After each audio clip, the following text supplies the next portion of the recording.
नमस्कार साथियों। तो आज है 13 जनवरी 2026। दोस्तों आज एक्सपायरी के दिन हो सकता है कि बाजार थोड़ा सा वीक तो था, बट देखिए क्लोजिंग उतना भी खराब नहीं था। मतलब एटलीस्ट निफ्टी 50 कोई सपोर्ट लेवल को तोड़ा नहीं है और क्लोजिंग दिया है 25,732 पॉइंट पे, थोड़ा सा वीकनेसेस के साथ लगभग 0.22% नीचे आके। अब सवाल उठता कि कल क्या होगा, बुधवार के दिन जानेंगे इस वीडियो में। साथ में दोस्तों बहुत सारे मार्केट से रिलेटेड जानकारी आपके साथ मैं शेयर करूंगा, उसके साथ साथ ग्लोबल मार्केट का हालचाल जो अभी चल रहा है और एफएसडीएस की डेटा जो आज हमें एक्टिविटीज देखने को मिला मार्केट में, और मोस्ट इंपॉर्टेंट पार्ट कल मार्केट एनालिसिस। तो रिक्वेस्ट करूंगा आप सभी को प्लीज वीडियो को बिना स्किप के पूरा अंत तक जरूर देखना, और खास करके इस वीडियो की आखिरी 3-4 मिनट पे जब हम मार्केट को समझेंगे, डिटेल में एनालिसिस करेंगे कि कल मोस्ट पब्लिक किस तरफ जा सकते हैं, या निफ्टी बैंक निफ्टी की कहां पे रेजिस्टेंस है, कहां पे सपोर्ट है, उस पार्ट को तो कतई मिस मत करना। ओके, तो आइए सर सबसे पहले चेकआउट करते हैं कि आज हमारे मार्केट एनालिस्ट दोस्त ने क्या कहा। देखिए आज इस टॉपिक को कवर किया है चॉइस ब्रोकिंग नाम करके एक ब्रोकरेज फर्म की तरफ से एक एनालिस्ट ने। अब इन्होंने आज निफ्टी 50 को पिक नहीं किया, बीएससी सेंसेक्स को पिक किया है। और बीएससी सेंसेक्स में कल के लिए जो सपोर्ट लेवल मेंशन किया 83,100 से लेके 83,200, और as a resistance point mention किया 84,100 से लेके 84,200 को, लगभग 1000 पॉइंट की एक रेंज मेंशन किया। वैसे दोस्तों आपको क्या लगता है कि मतलब अभी जिस प्रकार की माहौल है ना, कल बुधवार कैसा रहेगा आपके ओपिनियन के हिसाब से? कमेंट करके प्लीज बताइए फटाफट। अच्छा, वैसे सेम टॉपिक को देखिए कवर किया मनी कंट्रोल की तरफ से दूसरे एक और एनालिस्ट ने बाजार के बारे में अपना एक विचार रखा। देखिए technical view, Nifty needs to clear 25,900 to 26,000 hurdle to enter bullish momentum. तो एनालिस्ट ने कहा कि अगर मार्केट में बुलिश मोमेंटम चाहिए तो सबसे पहला काम 25,900 से लेके 26,000 की जो हर्डल या रेजिस्टेंस, इसको क्लियर करना जरूरी है। मतलब इसके ऊपर पहुंचना जरूरी है। Range bound trade likely until then, तो कोई बहुत बड़ा रेंज बॉन्ड मूवमेंट तभी हो सकता है, ऐसा हो गया तो ठीक है। अच्छा, एज अ रेजिस्टेंस पॉइंट इन्होंने मेंशन किया 26,000 की जोन, और नीचे सपोर्ट पॉइंट मेंशन किया 25,700, जिसको आज होल्ड कर लिया फॉर्चुनेटली 25,700 से लेके 25,600। खैर दोस्तों इस टॉपिक को तो हम इस वीडियो की आखिरी 3-4 मिनट पे चर्चा करेंगे, बट उसके पहले अभी बहुत सारी इंपॉर्टेंट जानकारी, इकोनॉमिकल डेटा आपके साथ मैं शेयर करूंगा, तो पेशेंसफुली देखिए और समझते जाइए, ठीक है। अच्छा, वैसे लास्ट डे तो हमने देखा था भारत की सीपीआई इन्फ्लेशन डेटा बहुत ही बढ़िया था इस बार भी, मैं कहूंगा, क्योंकि टॉलरेंस लेवल के अंदर ही है। और आज अभी शाम के वक्त यूएस की सीपीआई इन्फ्लेशन डेटा आउट हुआ। अच्छा, प्रीवियस मंथ पे था, मतलब नवंबर पे 2.7%, इस बार फोरकास्ट पे आया था कि लगभग 2.7%, और एक्चुअल डेटा भी सेम रहा, मतलब कोई बहुत बड़ा इस पर चेंजेस नहीं हुआ। बैक टू बैक 2 मंथ नवंबर और दिसंबर एग्जैक्टली सेम। बट हाँ ये भी फैक्ट है कि यूएस की जो सेंट्रल बैंक मतलब फेडरल रिजर्व की जो टॉलरेंस लेवल, मतलब टॉलरेंस सीमा 2% उसके बहुत ऊपर है, काफी ऊपर है, आप समझ पा रहे हो। ये देखिए आपके कभी 3%, कभी 2.7%, इस बार भी 2.7%, उसके बाद 2.9%, 2.7%, तो मतलब 2% की काफी ऊपर है, अभी भी उसके आसपास नहीं है। अब देखना होगा कि इस बार अगेन रेट कट होता है या नहीं होता है। बाय द वे दोस्तों, भारत की जो जीडीपी ग्रोथ रेट के ऊपर भी कुछ वाइटल अपडेट आया, जैसे कि कुछ इकोनॉमिस्ट के हिसाब से फाइनेंशियल 26 में भारत की जो जीडीपी ग्रोथ रेट लगभग 7.5% हो सकता है, ठीक है। अब देखिए ये इम्पॉसिबल तो है नहीं, बिकॉज Q1 या खास करके Q2 आप देखिए एक्सेप्शनली बहुत ही बढ़िया रहा है ना, 8% को पहुंच गया। सो मे बी अगर Q3 जो कि फरवरी में आउट होगा, भारत की जीडीपी ग्रोथ रेट अगर बढ़िया रहा तो आई थिंक कि आराम से पहुंच सकते हैं 7.5%, तो बहुत छोटी बात है। अच्छा, वैसे आज वर्ल्ड बैंक की तरफ से भी एक फोरकास्ट आया भारत की जीडीपी फोरकास्ट के ऊपर। देखिए India to grow 7.2% in financial 26। वैसे दोस्तों देखिए आप लोग तो देखते ही है कि अलग अलग एजेंसी, अलग अलग जो बड़े ब्रोकरेज फर्म की तरफ से जो फोरकास्ट है, तो आपका क्या ओपिनियन है, मतलब आपको क्या लगता है, प्लीज बताइए कि 7.5%, 7%, जैसे कि वर्ल्ड बैंक ने पहले फोरकास्ट किया था 6.3%, इस बार रिसेंटली जो दो डेटा आउट हुआ Q1 Q2 उसके बेस पे 7.2% कर दिया, मतलब इंक्रीज किया एक्चुअली, ठीक है। लेट्स सी क्या होता है, अभी तो Q3 एंड Q4 आना बाकी है। बाय द वे बजट के ऊपर बहुत सारे अपडेट है, नोट करना क्योंकि ये इंपॉर्टेंट है। बजट 2026 एक्सपेक्टेशन लाइव, देखिए railways, MSME, green transition, likely priorities, तो मतलब ये सब सेक्टर दोस्तों काफी इंपॉर्टेंट है और प्रायोरिटीज में रहेगा भारत के लिए। अब देखिए देखिए इस बार बजट मैं कहूंगा थोड़ा डिफरेंट हो सकता है। देखिए डिफरेंट क्यों होगा, पहले आप समझने की कोशिश कीजिए, क्योंकि इस बार भारत के ऊपर 50% की टैरिफ इंपोज हुआ, उसके साथ साथ बहुत सारे जियोपॉलिटिकल इश्यूज भी चल रहा है।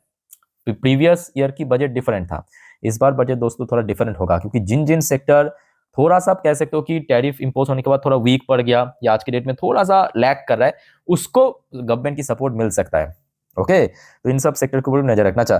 यहाँ पे एक और अपडेट आया है आपके बजट के ऊपर, देखिए जो अभी आपको मैं कह रहा था, मैन्युफैक्चरिंग बूस्ट। मैन्युफैक्चरिंग सेक्टर दोस्तों बहुत इंपॉर्टेंट है इस बार, चाहे वो आप कुछ भी मैन्युफैक्चर करें, इलेक्ट्रॉनिक हो सकता है, फुटवेयर हो सकता है, टॉयज हो सकता है, कुछ भी हो सकता है। हायर डाइवेस्टमेंट, मतलब सरकार अपना स्टेक बेचेगा कंपनीज में। नो टैक्स स्टिमुलस, अच्छा साथ में ये जो रिपोर्ट पेश किया है आईसीआईसीआई सिक्योरिटीज की तरफ से कि नो टैक्स स्टिमुलस, मतलब टैक्सेशन के अंदर कुछ कटौती वगैरह ना भी हो सकता है, ये आपके आईसीआईसीआई सिक्योरिटीज की सब। लेट्स सी क्या होता है, वो तो अभी देर है, 1 फेब। अच्छा, एक और रिपोर्ट आया है बजट के ऊपर ही, देखिए बजट 2026 में include clarification on taxation of data centre. ये बहुत इंपॉर्टेंट है, जो आज के डेट में बहुत ज्यादा डिमांडेड है। इवन दुनिया भर की आप कह सकते हो कि जो बड़े बड़े कंपनी भारत में डेटा सेंटर के ऊपर निवेश कर रहा है, चाहे वो मेटा हो सकता है, अल्फाबेट मतलब गूगल हो सकता है, माइक्रोसॉफ्ट हो सकता है, अमेजन हो सकता है, remote employ working in India. तो ये तो हो गया आपका बजट के ऊपर अपडेट। चलिए नेक्स्ट अपडेट है आपके आरबीआई की डेप्यूटी गवर्नर की तरफ से। UPI user base can more than double two 1 billion. बाप रे बाप, यूपीआई यूजर दोस्तों भारत की बढ़ते बढ़ते लगभग 1 बिलियन या 100 करोड़ के नजदीक पहुंच पाए, 100 करोड़ के नजदीक, बाप रे, ह्यूज। अच्छा वैसे आज सरकार की तरफ से भी कुछ बड़े डिसीजन लिया गया है। आपको पता होगा रिसेंटली जो थोड़ा सा गीग वर्कर को मतलब की तरफ से जो बार बार प्रोटेस्ट चल रहा था, उनमें से बहुत सारे डिमांड तो था, बट यहाँ पे जो एक चीज चल रहा था कि 10 मिनट में डिलीवरी करना पड़ेगा। अब इसमें बहुत सारा कह सकते हो कि रिस्क भी है, बहुत सारे और भी इश्यूज आ रहा था, तो सरकार ने 10 मिनट्स डिलीवरी को कैंसिल कर दिया कि भाई कोई भी कंपनी ये सब कह सकते हो कि ऑफर नहीं दे सकते अपने कस्टमर्स को कि 10 मिनट के अंदर डिलीवर हो जाएगा। ठीक है, आई थिंक ये एक बढ़िया डिसीजन है। आप लोग क्या सोचते हो इस बारे में, कमेंट करके बताइए। अच्छा नेक्स्ट देखिए, आरबीआई गवर्नर संजय मल्होत्रा साहब की तरफ से भी एक स्टेटमेंट आया है। India will continue to attract overseas investment due to strong growth. चलो बहुत बढ़िया, स्ट्रॉन्ग ग्रोथ तो है, बट अभी क्या है कि मार्केट में एफआईएस की फ्लो नहीं हो रहा है, यही तो हम लोगों की दिक्कत है। अदरवाइज सब तो ठीक ठाक ही है, मतलब अगर आप कोर डेटा देखेंगे भारत की कोई प्रॉब्लम नहीं है, मतलब इन्फ्लेशन, जीडीपी, पीएमआई भी ठीक ठाक है, बाकी देश से तो बहुत ही बेटर है। अच्छा अब ये जो रिपोर्ट है ना, इसको आप हल्के में मत लेना, ये आज रात की खबर है, यहाँ पे आप देख सकते हो 9:28 की खबर है। खबर क्या पता है, भारत की प्रधानमंत्री मोदी जी और आपके प्रेसिडेंट मैक्रोन की जो एड है, एड मतलब कह सकते हो कि फ्रांस से ही कुछ एम्बेसडर भारत में आए हैं, उनके साथ एक मतलब यहाँ पे मुलाकात की है और कुछ पार्टनरशिप की। और इस पार्टनरशिप में सब देखिए, अभी सरकार ने ऑफिशियली कुछ डिस्क्लोज नहीं किया, बट ये जो राफेल मतलब जो राफेल भारत में मैन्युफैक्चर होगा, इसके ऊपर कुछ ना कुछ दोस्तों अगले लगभग 3-4 दिन में आपको खबर मिल जाएगा। और जो सुनने को आ रहा है, मतलब सूत्रों के हिसाब से लगभग 140 से अधिक भारत दोस्तों राफेल ऑर्डर दे सकता है फ्रांस को, और वो टोटली भारत में ही मैन्युफैक्चर होगा, याद रखना। मतलब जो 140 की क्वांटिटी के ऊपर राफेल बनेगा, वो टोटली भारत में ही बनेगा। तो इसमें क्या होगा, देखिए भारत में निवेश होगा, उसके साथ साथ भारत में रोजगार बढ़ेगा, ये मोस्ट इंपॉर्टेंट। ठीक है, तो ये कहीं ना कहीं मैं कहूँगा बहुत ही वाइटल एक पार्टनरशिप होने जा रहा है भारत और फ्रांस के बीच। लेट्स सी क्या होता है। अभी तक तो देखो ऑफिशियल अपडेट नहीं आया, बस अभी यही मेंशन किया कि मैक्रोन की जो एड है, मतलब ये जो व्यक्ति आप देख सकते हो तस्वीर में, इनके साथ आज मोदी जी की एक मीटिंग हुआ है। ठीक है, तो मे भी मेन एजेंडा आपके वही राफेल को लेके ही है। अच्छा एक और डेटा आप देखिए, India December vegetable oil import rise 8%, vegetable oil लगभग 8% इंपोर्ट बढ़ा है। अच्छा जेफरीज की तरफ से कुछ वार्निंग दिया है आईटी कंपनीज के ऊपर बेस करके। इंडिया न्यू लेबर कोड जो हमें देखने को मिला था नवंबर पे, could whipped out up to a fifth of IT profit, और ये एकदम फैक्ट है। रिसेंटली हमने टीसीएस की परफॉर्मेंस देखा, रिसेंटली हमने एचसीएल की परफॉर्मेंस देखा, और आज आपने टाटा एलेक्सी की परफॉर्मेंस देखा। तो वहाँ पे एक चीज कॉमन है, एक्सेप्शनल लॉस हो रहा है कंपनी को, और ये कहीं ना कहीं लेबर कोड की वजह से। बट हाँ, ये इनिशियल स्टेज में होगा, ऐसा नहीं कि हर एक बार होगा, इस बार ही हो रहा है। ठीक है, अच्छा एक और रिपोर्ट दोस्तों, ये देखिए जो आज सुबह सुबह हमने देखा था, ट्रम्प की तरफ से जो एक्स्ट्रा एडिशनली 25% टैरिफ की धमकियां दिए हैं, मतलब बहुत जल्दी वो आई थिंक इफेक्ट में भी आ जाएगा कि कोई भी देश अगर ईरान के साथ व्यापार किया उसके ऊपर एडिशनली 25%। तो सरकार की तरफ से कहा गया इसका कोई बहुत बड़ा इंपैक्ट नहीं पड़ेगा भारत में। US tariff on Iran partner to have minimal impact on India. मैं आपको थोड़ा जो गवर्नमेंट ऑफिशियल स्टेटमेंट आया है मैं आपको पढ़ के सुना देता हूँ। ये देखिए, ये आज रात की खबर है एकदम। India's trade and economic engagement with Iran remain limited, जो आपको मैं आज दिन की फर्स्ट वीडियो में भी दिखाया था, बहुत ही कम है, लगभग 1.2 बिलियन डॉलर, वो भी भारत चावल भेजता है, एक्सपोर्ट करता है। ठीक है, is unlikely to be significantly impacted by recent tariff measure announced by US government, source said। Tuesday after president Donald Trump announcement of a 25% tariff on Iran trading partner. ठीक है, तो बहुत बड़ा कोई इंपैक्ट नहीं पड़ेगा, सो डोंट वरी। ओके, चलो आगे बढ़ते हैं दोस्तों अगले अपडेट पे। अच्छा, एक और बात याद रखना, इसके बाद जो मैं वीडियो अपलोड करूंगा, मतलब रात की 12 बजे की वीडियो, इस पर हम बहुत सारे इंपॉर्टेंट जियो पॉलिटिकल टॉपिक को कवर करेंगे। ठीक है, मिस मत करना, और प्लीज दोस्तों चैनल को सब्सक्राइब करके जरूर रखना। ओहो, एक और बात मैं बताना भूल गया। अब जो आपको मैं कहा था ना कि यूएस के साथ ट्रेड डील पर कुछ खबर आएगा, अभी तक आया नहीं है। कभी भी आ सकता है, रात में भी आ सकता है, मिडनाइट पे भी आ सकते हैं, कभी भी आ सकते हैं। ठीक है, आते ही मैं आपको इन्फॉर्म कर दूंगा, सो डोंट वरी, आप लोग एकदम निश्चित रहिए और बस चैनल को फॉलो करना जरूर, आते ही मैं आपको इन्फॉर्म कर दूंगा। ठीक है, अच्छा वैसे यूएस मार्केट अभी थोड़ा सा स्ट्रगल कर रहा है। ये देखिए, यूएस में लोकल टाइम सुबह के 11:51, दोपहर को आप कह सकते हो, अभी लगभग डॉ जोन्स 0.59% नीचे, और नैस्डैक जबकि सुबह में ठीक ठाक ओपनिंग हुआ था, बट नैस्डैक आप देखेंगे, अब ये देखिए बीच में गिर गया, अभी एकदम से रिकवर कर रहा है, बहुत वॉलेटाइल है। और इसके पीछे मेन रीजन क्या पता है? इसके पीछे मेन कारण है कि अभी आपकी इसी महीने पे जनवरी की सेकेंड हाफ में एफओएमसी मीटिंग होने वाला है, और आज सुबह सुबह आपके फेडरल रिजर्व की चेयरमैन, मतलब आपकी जेरोम पावेल साहब की तरफ से खबर मिला, इस बार रेट कट होने का चांस काफी कम है बेस्ड ऑन सिचुएशन। बस डॉ जोन्स पिट गया, वही वजह है। ठीक है, अच्छा, अब यूएस की 10 साल की बॉन्ड डील थोड़ा तो वीक चल रहा है अभी फिलहाल। क्रूड ऑयल सडनली स्पाइक कर गया। अच्छा, क्रूड ऑयल की प्राइस सडनली स्पाइक कर गया। अच्छा, यहाँ पे ना एक और फैक्टर मैं आपको बताना चाहता हूँ कि यहाँ पे जो बीच बीच में जियोपॉलिटिकल खबर मिल रहा है कि ईरान के ऊपर दोस्तों कभी भी हमला कर सकता है यूएस, इस बात को आप हल्के में मत लेना। ईरान के ऊपर कभी भी यूएस हमला कर सकता है। ठीक है, तो इसके ऊपर दो चार अपडेट आया है, मैं आपको नेक्स्ट वीडियो में दूंगा, 12 बजे की वीडियो में, देखना मत भूलना, क्योंकि सीधा सीधा इंपैक्ट आपको ऑयल में ही देखने को मिलेगा। ओके, अच्छा, इंडियन करेंसी की वैल्यूएशन सडनली ड्रॉप हो गया। सुबह में जितना था 90.1 समथिंग था, अभी देखिए 90.32 पे पहुंच चुका, मतलब इंडियन करेंसी की वैल्यूएशन भी सडनली गिर चुका है। अच्छा, कुछ इंडियन कंपनी की पोजीशन एडीआर वर्जन में, जैसे कि विप्रो एडीआर वर्जन 0.17% ऊपर, इन्फोसिस एडीआर वर्जन नीचे चल रहा है 1.12% नीचे। बाय द वे, एक और बात दोस्तों याद रखना, कल इन्फोसिस, ग्रो या और भी बहुत सारे कंपनी की रिजल्ट आउट होगा, मैं आते ही इन्फॉर्म कर दूंगा, मे बी बाजार क्लोज होने के बाद ही आउट होता है इन जनरल कंपनी के रिजल्ट, तो अपडेट लेना मत भूलना। अच्छा, एचडीएफसी बैंक की एडीआर वर्जन लगभग 1.66% नीचे आ चुका है। आईसीआईसी बैंक की एडीआर वर्जन फिलहाल ग्रीन पे तो दिख रहा है, बट बहुत अच्छी प्लेस पे नहीं है। ठीक है, थोड़ा बहुत वॉलेटाइल स्टेज में ही है। आइए अब थोड़ा सा देख लेते हैं हमारे गिफ्ट निफ्टी की पोजीशन। वैसे आज निफ्टी 50 की वीकली एक्सपायरी तो था। अच्छा, एक और बात दोस्तों, आपको मैं लास्ट डे भी एक बात कहा था ना, याद है आपको, कि 15 तारीख मतलब अगले बृहस्पतिवार परसों बाजार क्लोज रहेगा, महाराष्ट्र में कुछ लोकल चुनाव है उस वजह से।